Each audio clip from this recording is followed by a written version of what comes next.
Mi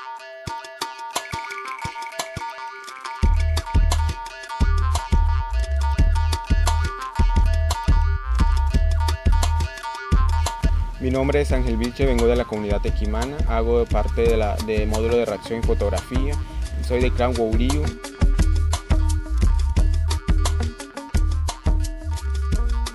Gracias a esto me ha hecho una persona íntegra, lleno de valores y principios, gracias a las costumbres de nuestros ancestros.